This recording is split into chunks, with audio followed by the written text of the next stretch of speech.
Chegou a profecia que edifica. Da menor tribo e da menor família, Deus não escolhe a aparência, mas sim o coração do homem. Samuel unge Saul.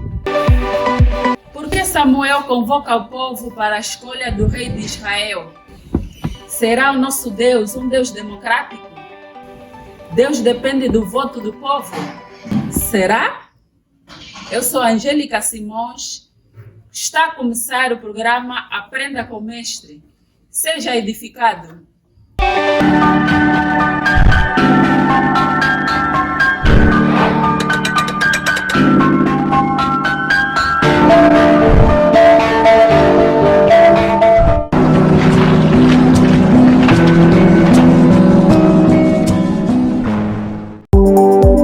Que certeza tinha Samuel para ungir Saul? Que métodos Deus usa para chamar, escolher e ungir os seus servos?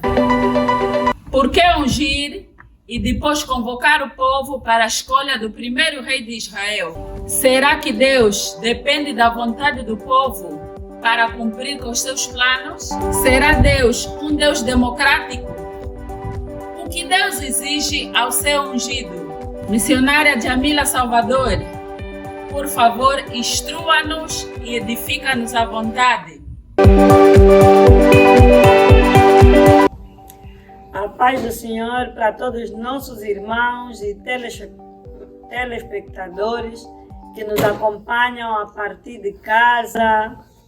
Hoje temos mais uma instrução vinda do Senhor e que nos é dada do livro de 1 de Samuel, o capítulo 10, do versículo 1 ao versículo 25.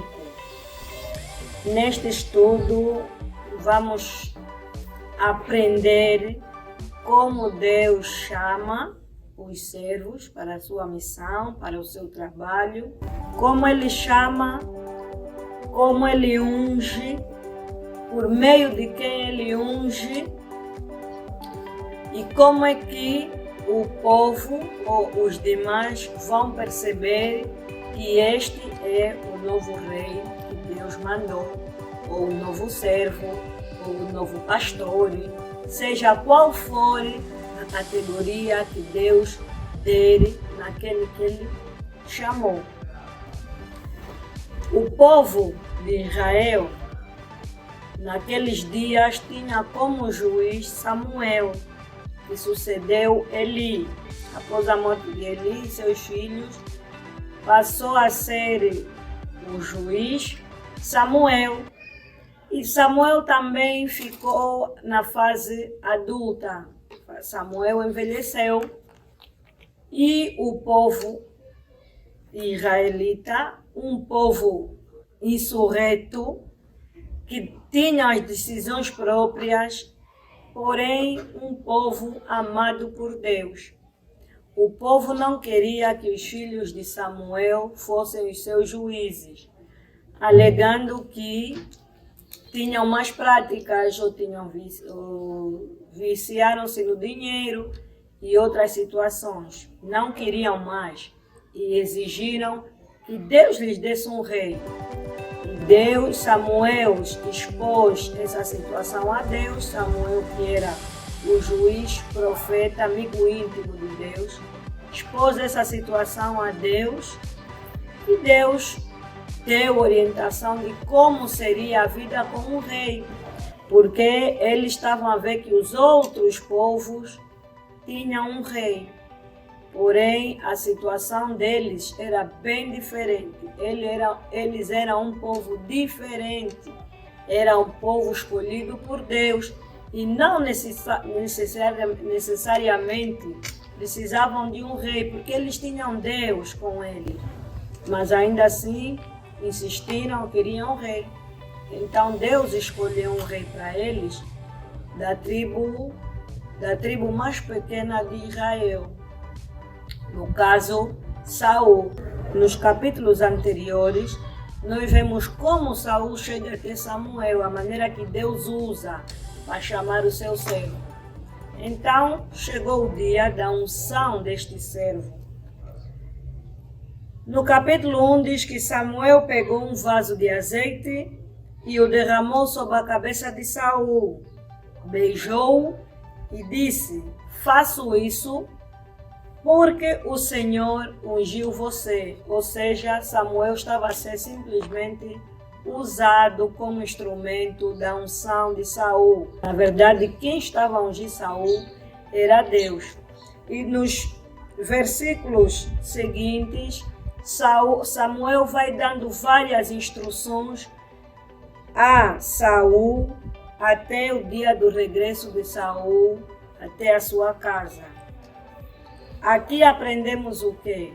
O Deus que escolhe é o próprio Deus que unge, e o servo de Deus, profeta de Deus, seja que nome for que Deus dá, confirma. Ou seja, é Deus que chama, é Deus que toma as rédeas da situação e é Deus que orienta o dia, a hora e a maneira como vai ser o processo de unção deste servo para o trabalho que Deus lhe confiou. Só mais tarde é que, após Deus ungir esse servo, os homens vão também confirmar, como nós vamos ver nos versículos seguintes, que começa a partir do versículo 20. No versículo 20, já Saul foi ungido. Samuel manda todas as tribos de Israel encontrarem-se num lugar para a escolha do novo rei. Por quê?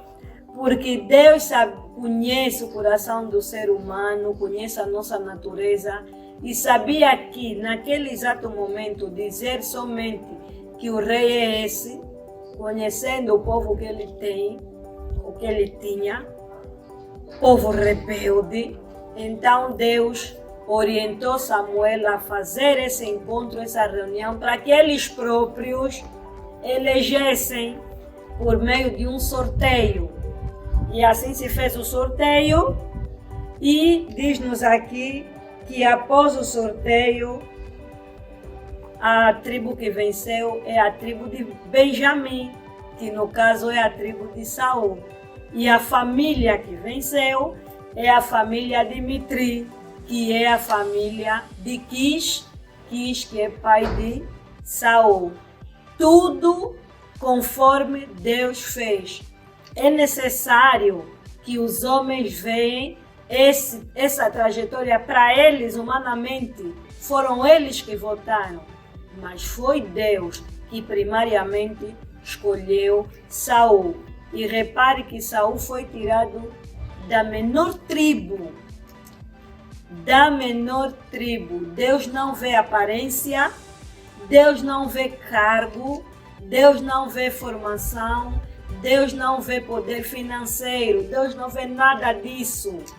Deus é que escolhe aonde Ele quer. Até mais à frente, ou mais para trás, os próprios amigos de Saul perguntaram: mas Saul também profetiza? Porque Saul profetizou. Então, recuando mais um bocadinho, vamos ver o que aconteceu aqui para Saul profetizar. Samuel dá as instruções a Saul, que tu vais até o sítio de tal, vais encontrar no túmulo de Raquel alguns homens que fazem assim. Mais adiante vais encontrar outros que estão a descer e estão a tocar trombeta. Mais adiante vais encontrar 2 homens com pães e não sei o que vão te oferecer e tu deves receber. Então, todo esse processo já é o processo de coroação do rei. E só vai acontecer essa coroação se Saul obedecer todo esse processo.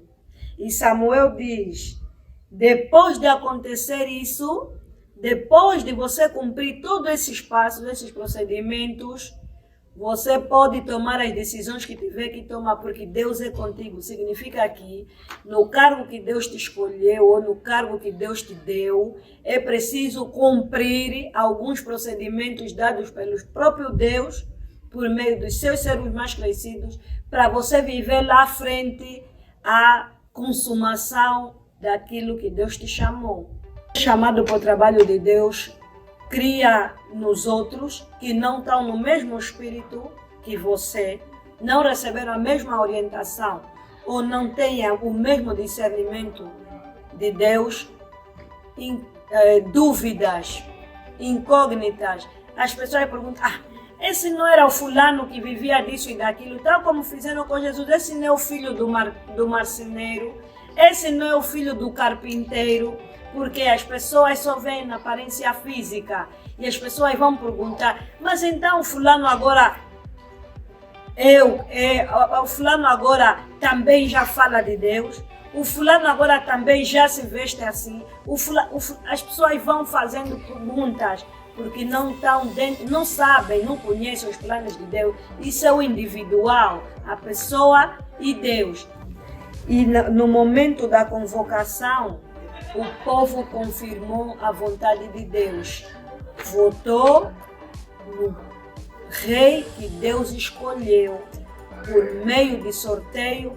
Saul, ainda sentindo-se pequeno diante do povo, fugiu. Escondeu-se atrás das mercadorias, mas é o próprio Deus que mostrou onde ele está. Ainda era o Saul, mas tem o processo até o rei se firmar.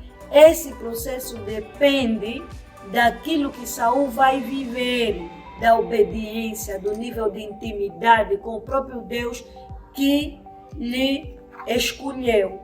O nosso conselho para hoje é: isto não se trata de uma questão histórica. Está na Bíblia, Deus naquele dia fez assim e assim aconteceu. Até aos dias de hoje, quem escolhe o servo é Deus.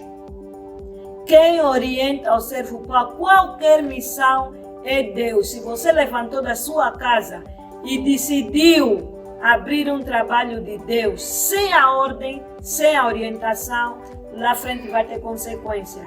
Mas se foi Deus quem mandou, o próprio povo dele vai confirmar que você é o novo servo para a missão do Senhor. E essa consumação vai se refletir na tua obediência e no teu percurso com Deus.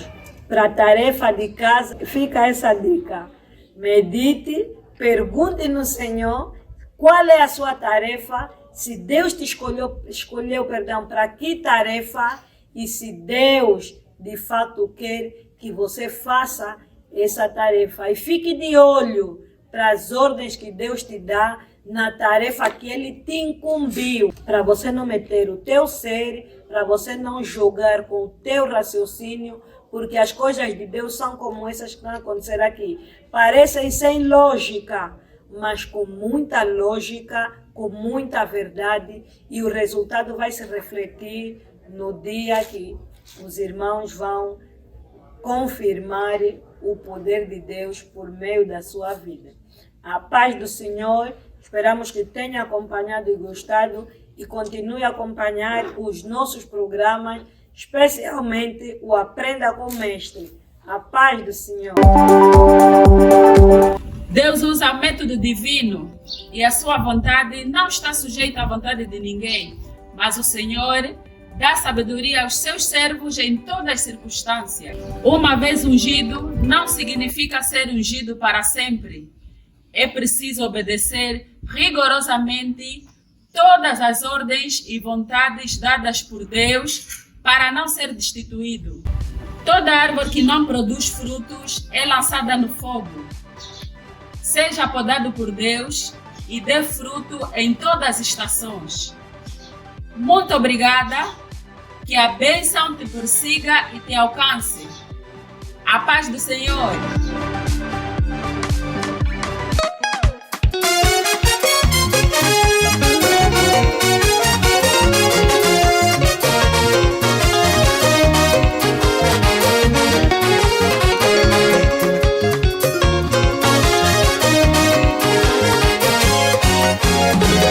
É uma luta bem grande, é uma luta luta bem grande, é uma luta bem grande, é uma luta bem grande, é uma luta bem grande. Pra ir no céu é preciso combater. É uma luta bem grande. Pra ir no céu é preciso combater. É uma luta bem grande. É uma luta bem grande. É uma luta bem grande. É uma luta bem grande. É uma luta bem grande. Pra ir no céu é preciso combater. Uma luta bem grande. Pra ir no céu é preciso combater. Se combateres com firmeza, Jesus vai te abençoar. Se lutares como Paulo, Jesus vai te abençoar. É uma luta bem grande. Pra ir no céu é preciso combater. É uma luta bem grande. Pra ir no céu é preciso combater. Se pregares com firmeza, Jesus vai te abençoar. Se louvares com santidade, Jesus vai te abençoar. Se lutares como a Ana, Jesus vai te abençoar. Seja firme e constante na obra do Senhor, pois assim as tuas lutas não serão em vão. Pois assim as tuas lutas não serão em vão. É uma luta bem grande. É uma luta bem grande. É uma luta bem grande. É uma luta bem grande. É uma luta bem grande. Pra ir no céu é preciso combater. É uma luta bem grande. Pra ir no céu é preciso combater.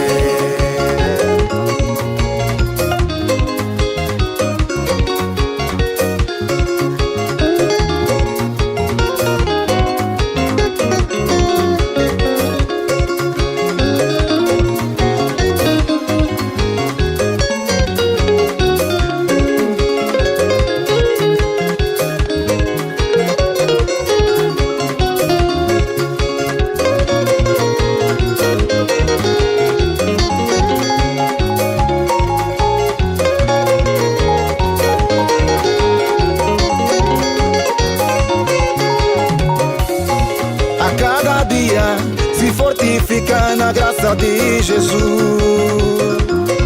A cada dia santifica na obra do Senhor, meditando e vivendo em oração. Meditando e vivendo em oração. A cada dia se fortifica na graça de Jesus. A cada dia se santifica na obra do Senhor, meditando e vivendo em oração.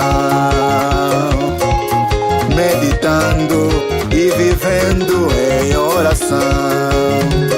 É uma luta bem grande. É uma luta bem grande. É uma luta bem grande. É uma luta bem grande. Uma luta bem grande. Pra ir no céu é preciso combater. Uma luta bem grande.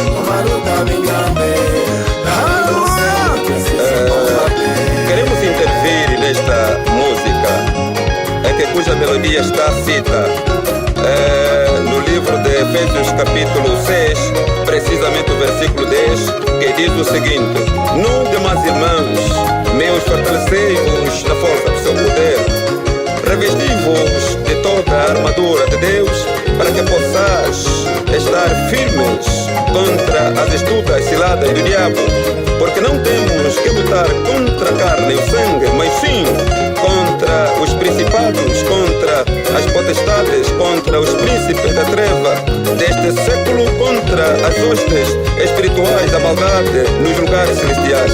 Portanto, tomai toda a armadura de Deus para que possais estar firmes, repito, para que possais resistir no dia mau e, havendo feito tudo isto, ficar firme.